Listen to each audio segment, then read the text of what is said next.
Good day. My name is Professor Fritz, and I'm your professor for Humanities 102.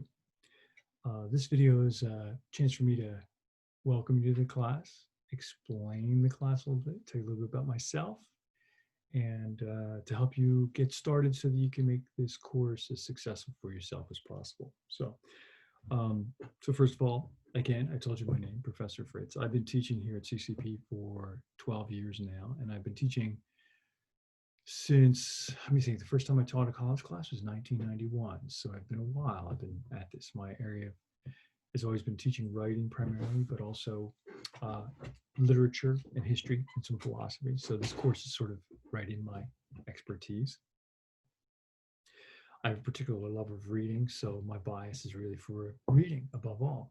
In fact, making videos is a new thing to me like this. So the course itself will focus primarily on reading and writing, right? You'll be reading, you'll be writing, you'll be reading text I give you, you'll be reading the writing of your fellow students, you'll be writing to your fellow students, you'll be writing to me, you'll be writing analytically, you'll be writing more informally. You'll see different areas of this, right?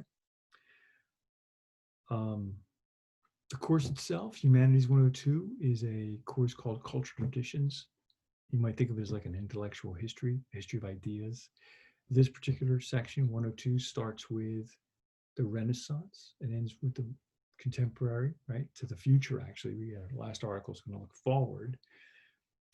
The idea that everything from the Renaissance on is called the modern period, modernity, and we're going to be looking at that period and the kind of problems, intellectual problems that arise, right?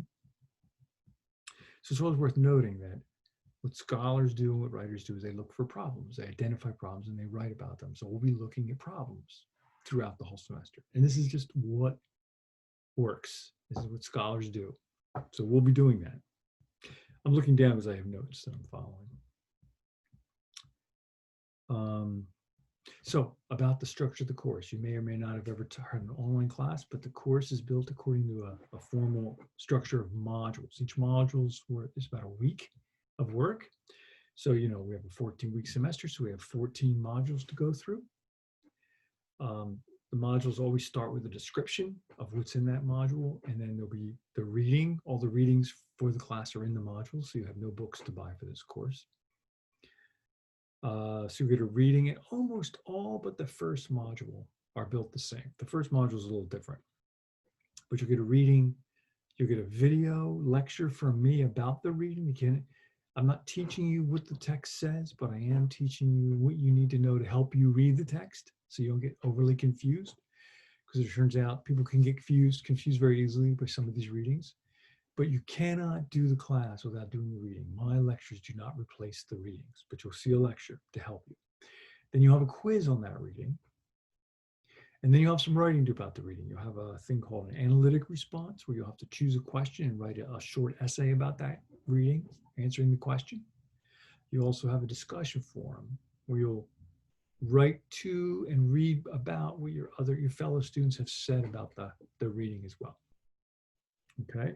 So you'll have a description of the module and what's coming up, the reading, sometimes it's one, sometimes it's two short ones, the video about the reading, the quiz on the reading, and it's multiple choice quiz, an analytic response to the reading, and then a discussion forum about the reading where you write to your fellow students. The analytic response is to me, the discussion forums are to your fellow students.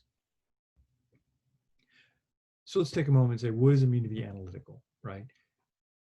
Analysis is simply the taking of something and breaking it down to its constituent parts, and seeing how the parts connect together. So when you analyze a poem, you look at the images, you look at the lines, you look at the rhythm, you look at all the components that make the poem a whole thing, right?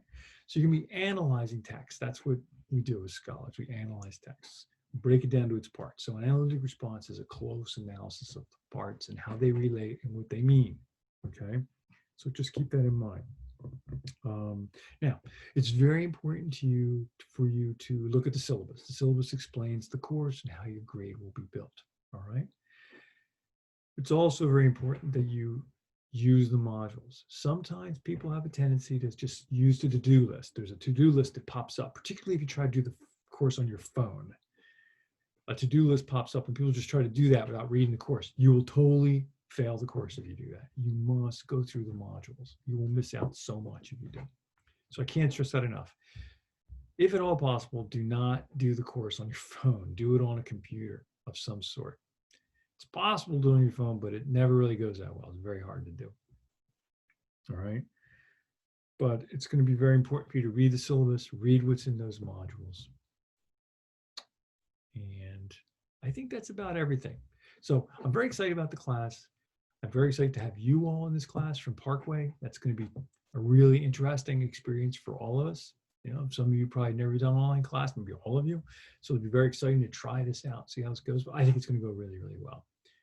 And I'm doing everything I can to help you. So the syllabus will tell you things like, so that's why you got to read the syllabus, right? It'll tell you things like how to reach me, how to be in touch, when I'm going to be around, when are my office hours, things like that. So you really want to know that information as well. Okay. Anyway, again, Professor Fritz, if you write me, just write Dear Professor Fritz and then tell me what you need. All right. And then I'll see you again in other videos. Anyway, thanks for your attention. Talk to you soon. Bye.